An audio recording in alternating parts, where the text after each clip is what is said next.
it does seem like once the first one comes, that first accusation comes. Same thing happened with R. Kelly. Same thing happens. The avalanche follows. It's like that. The same thing happened with Deshaun Watson. Like once the first one comes, it seems like 5, 10, 15, 20 follows. It's the craziest thing. Yeah. I just have a hard time getting my head around it. And it like never fails. Yeah. Yeah. And it's like okay, like if you were abused by this guy in like the 90s or even early 2000s, it's like if you're not if you're not stuck in a relationship with it, like what's preventing you from saying something? I mean, I'm just not real clear on that. It's just the wildest thing, And then it's bizarre. But once it starts, but then once the Cassie thing happened and there's that quick settlement, like you can see how people are going to see dollar signs and try to get out there as quick as possible and try to get a settle. Yeah, if this guy's showing us how he's going to handle this, he's ready to pay. So let me get in line and get something before before he's bankrupt or whatever the case might be. I'm going to play this quick video here. We're going to get into some Diddy talk here. Are you familiar with what's going on with Diddy? Oh, I mean, how could you not be? Every other headline is he finally made a statement. All right, let's play this quick video. This holiday season will be one to forget for Diddy, as the hip-hop mogul has found himself tangled into another lawsuit alleging past sexual assault. Diddy is being accused of forcing 2 women to sleep with him back in the early 90s, and then later choking one of the victims to the point to where she passed out in an effort to keep her silent from talking about the alleged assault. This is coming off the heels of his ex Cassie dropping her own $30 million lawsuit against Diddy with bombshell allegations of sexual assault and physical abuse that took place throughout their relationship together. Now, I'm not going to get into whether I think Diddy is guilty or if he's innocent, but I will say these stories are all starting to turn his public perception the wrong way. Plus, it doesn't help that he settled that Cassie lawsuit so quickly, because yes, it doesn't legally confirm that he's guilty, but it could mean that there is some truth to some of those shocking details revealed to us. Only time will tell, but let me know what you think about this in the comments and follow me here for more. Yeah. So, and like you said, Diddy did release a statement today. What did he say? So I'm going to say, he said, "Enough is enough. For the last couple of weeks, I have sat silently and watched people try to assassinate my character, destroy my reputation and my legacy. Sickening allegations have been made against me and by individuals looking for a quick payday. Let me be absolutely clear. I did not do any of the awful things being alleged. I will fight for my name, my family, and for the truth." Okay? It's pretty direct. Yeah. Right. Now, one thing I can say, we talk about this. It actually came up in the Josh Giddey situation too. It does seem like once the first one comes, that first accusation comes. Same thing happened with R. Kelly. Same thing happens. The avalanche follows. It's like that. The same thing happened with Deshaun Watson. Like once the first one comes, it seems like 5, 10, 15, 20 follows. It's the craziest thing. Yeah. I just have a hard time getting my head around it. And it like never fails. Yeah. Yeah. It's like okay, like if you were abused by this guy in like the 90s or even early 2000s, it's like if you're not if you're not stuck in a relationship with it, like what's preventing you from saying something? I mean, I'm just not real clear on that. It's just the wildest thing, And then it's bizarre. But once it starts, but then once the Cassie thing happened and there's that quick settlement, like you can see how people are going to see dollar signs and try to get out there as quick as possible and try to get a settle. If this guy's showing us how he's going to handle this, he's ready to pay. So let me get in line and get something before before he's bankrupt or whatever the case might be. So you could definitely see that motivation pretty clearly. But it's just if this guy's literally been this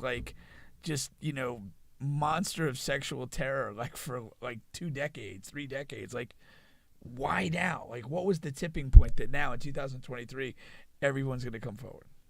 Yeah. What's crazy is a psychic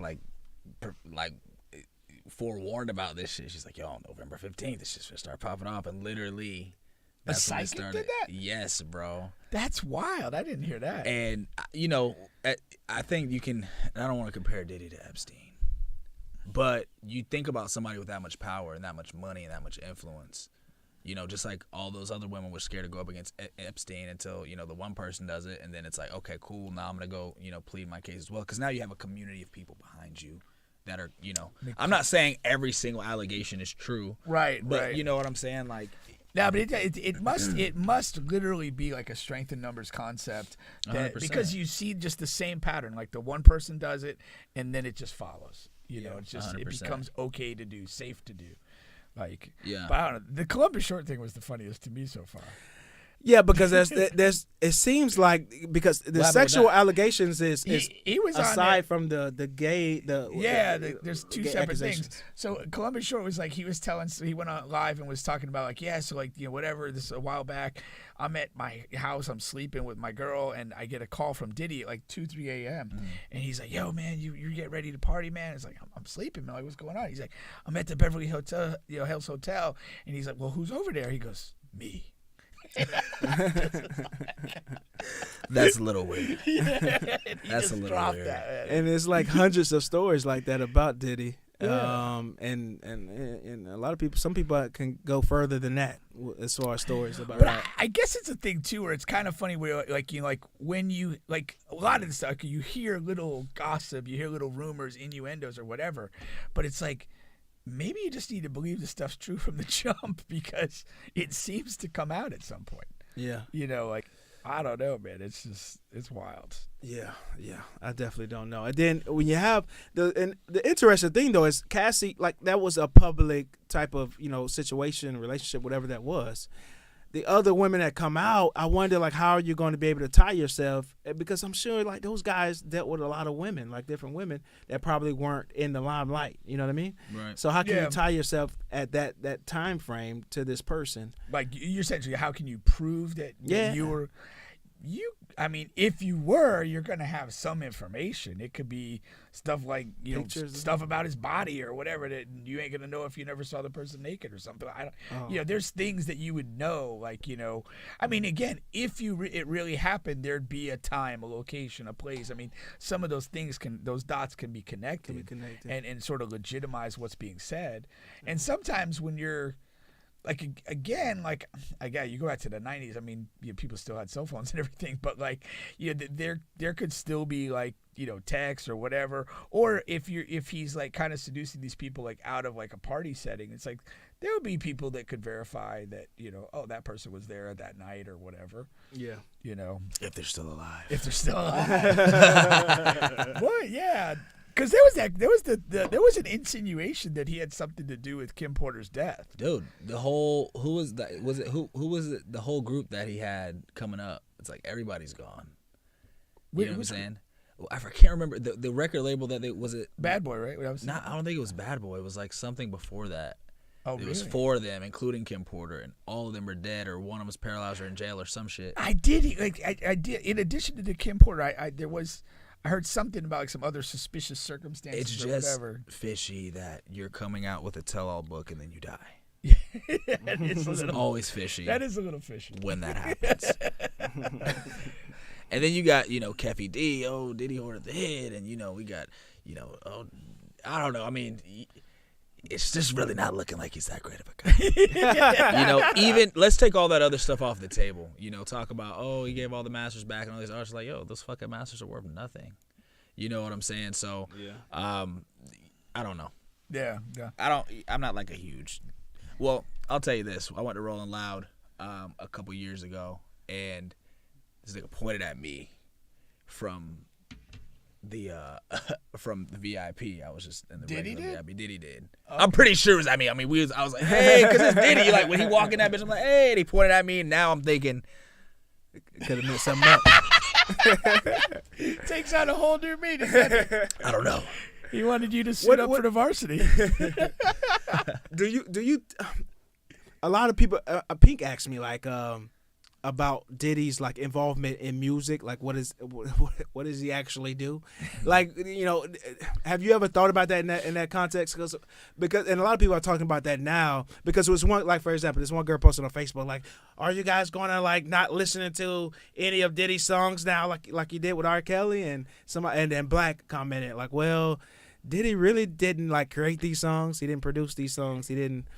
Yeah, he was kind of just there. I remember So- reading years ago that like again, I mean, you know the parts that like he rapped or whatever, but like I remember years ago like reading that like he really wasn't like a producer, like he wasn't writing stuff, making beats, and all that sort of stuff. But either's DJ Khaled. And That's what that he was was my saying. comparison. Yeah, yeah, My yeah. But the thing comparison was is, DJ but it Khaled. still takes like I called him a an composer, executive mind, organizer, right, to bring composer. in the right pieces to the puzzle. Yeah. He's like a coach, Yeah. right? Yeah, I get what you're saying. Yeah, yeah. When the players win, the national championship or Super Bowl, the coach wins the Super Bowl too, Yeah. right? So it's kind of like that situation. Like you still have to have those people, those executives that are pulling those strings, that are making those things happen. Biggie's not Biggie without Puffy.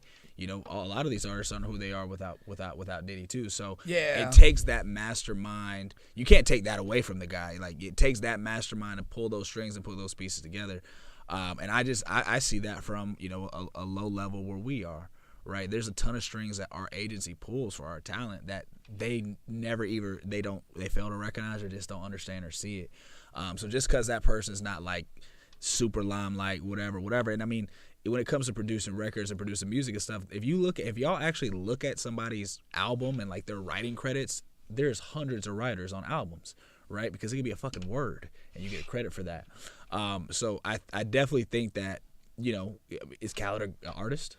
Right, you know what I'm saying? Like, so it's kind of like that same argument, but I definitely think it takes a certain mind to put these records together for sure. I mean, his last album was phenomenal. Like, I don't know if you listened to it, but I mean, from an R&B standpoint and like bringing that back, like it was amazing. Yeah. So you also got to have who's gonna perform on this record well? Okay, who's gonna do this well? So. I think that he deserves some credit when it comes to like the music that was created. But and if these things are unequivocally true, not true is the not point. true. If they aren't true, then why is he pulling out of Revolt? Why is he pulling out of other major, I things? do think that there's. You think they're making him?